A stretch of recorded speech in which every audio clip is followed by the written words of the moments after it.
All right, welcome to this explainer. Today, we are unpacking what is honestly one of the most bizarre, high stakes, and just completely surreal case studies in modern digital psychology. Seriously, let's just dive right into this. We're looking at the very peculiar incident of Goonireths the mug. We'll be examining this wild intersection of limitless wealth, powerful chemical stimulants, and the utterly overwhelming nature of basic networking protocols. I promise you, by the end of this explainer, you are never going to look at a YouTube tech tutorial exactly the same way again. Because, we've all been there, right? You want to do something that seems totally simple on your computer, so you pull up a quick video, and suddenly the guy presenting is just throwing out acronyms and steps that feel like a literal foreign language. Your brain just halts. It's this universal feeling of technological frustration. But what we are going to see today takes that super relatable feeling of paralysis and scales it up to an absurd, almost cosmic extreme. Now, to really grasp this extreme, we first have to understand our subject. On one hand, you've got your average cup of coffee. But on the other hand, you have Goonireth. And Goonireth is absolutely not an average cup of joe. He is, quite literally, a single, sentient ceramic mug of medium roast Arabica. But beyond his physical form, he possesses a net worth so astronomical that just looking at his balance sheet would cause a normal human brain to short-circuit into an immediate, irreversible coma. No exaggeration. Section 1. The subject: astronomical wealth, prehistoric tech. So, Goonireth is the silent owner of the horizon. He wields this unimaginable financial power, and yet he totally struggles with the concept of a double click. As the text so vividly describes it, he navigated the digital world with the bewildered intensity of a caveman trying to tax a skyscraper. Think about that for a second. A caveman trying to tax a skyscraper. So what actually happens when an entity like this tries to tackle a complex IT project? Well, first, he needs fuel. Moving on to Section 2, the fuel, a volatile chemical regimen. The first component of his fuel is called the chamu dose. And let me be clear, this isn't just a strong espresso. It's a proprietary shimmering blend of powdered cocoa mixed with raw, unrefined caffeine, and consuming it has a striking physical effect. It literally causes Goonireth's ceramic glaze to glow, basically supercharging his very physical structure.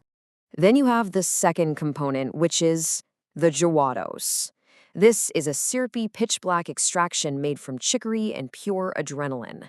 Goonireth consumes this specifically to keep his internal temperature at a constant rolling boil.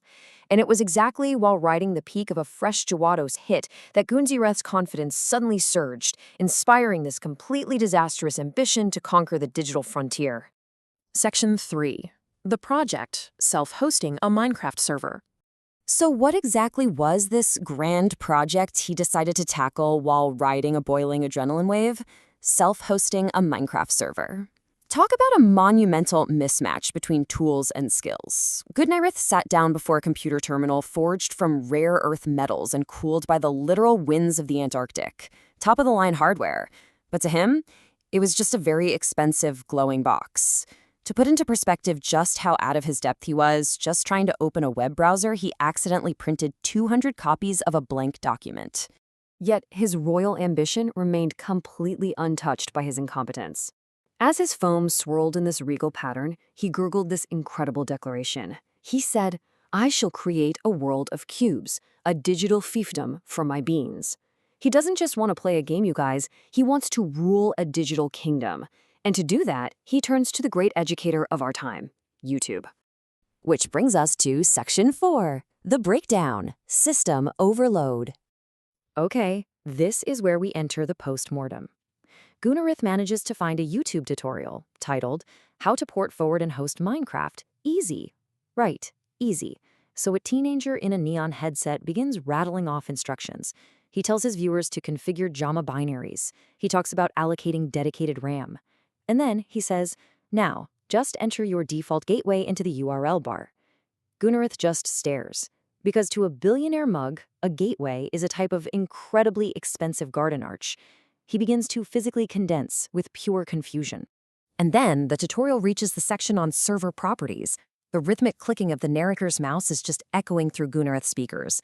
And at this exact moment, the chama dose, that raw caffeine concoction we talked about, hits its absolute peak. The teenager casually drops the term not filtering, And the sheer, incomprehensible abstractness of this technical jargon hits Goonireth like a literal physical blow. It is vastly more than his ceramic mind can process. His handle actually begins to twitch in a rhythmic tremor. But he doesn't close the tab. He doesn't turn off the monitor.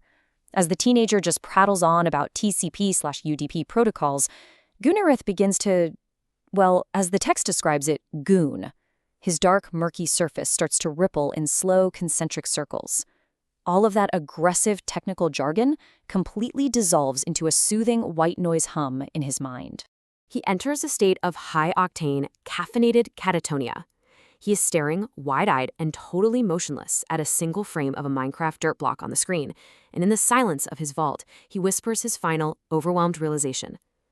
The pixels, they are just tiny square beans. He is entirely lost in the void of his own sensory overload. The tutorial ends, and it actually autoplays into a video of 10 hours of silent static, while Goonireth just remains frozen there for hours. Section 5. The Resolution. The Billionaire's Alternative. Eventually, the catatonia does break. Hours have drifted by, and the moon is high over his private island. Let's tally up the reality of the aftermath here. The Minecraft server? Not even a single folder had been created. The great digital fiefdom was a total failure. The PC? Humming along perfectly, simply displaying a Netflix-style "Are you still watching?" prompt over the static. But his fortune? That remains completely untouched in encrypted vaults. He still possesses enough wealth to accidentally collapse the global economy. Faced with the unconquerable barrier of basic networking, a thin wisp of steam rises from his surface. He sighs and mutters, "The digital realm is a labyrinth of lies." He wholly, completely rejects the digital world that just defeated him. So, Goonireth is faced with a choice. He could try to learn router settings, he could try to actually understand NAT filtering and port forwarding, or he could use his limitless resources. He decides that it would be far simpler to just buy a construction company and force them to build a 1-to-1 scale replica of a Minecraft world out of solid marble rather than to ever look at a router setting again. Which leaves us with this final thought to ponder. When infinite wealth collides with an unconquerable digital barrier, is the most logical solution simply to rebuild reality in stone? It's a fascinating look at how absolute power reacts to total helplessness. And as for Goonireth, the text leaves us with this final image.